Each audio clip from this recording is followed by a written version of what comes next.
All right, Sergio, here to try to hopefully get you set up and get your Zwift all going. So I'm just pacing along slowly right now while I'm getting everything set up here on my bike. So couple things here. Get your laptop computer going or your computer going.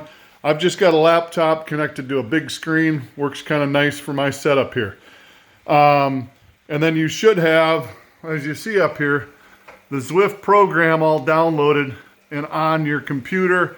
Really all you use the Zwift.com for is setting up your profile. So once you get your profile set up, you should be able to use this here deal. Now, one other big thing I want to show you real quick, and I usually just have this sitting on the floor.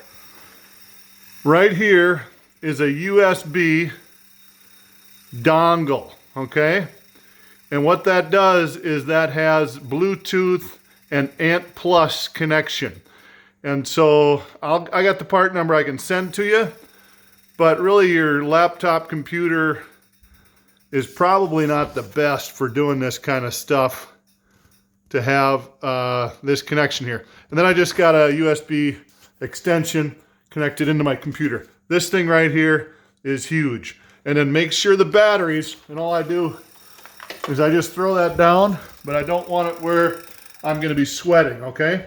So don't have it sitting right below you here. So I'm gonna pause for a second and get into the app.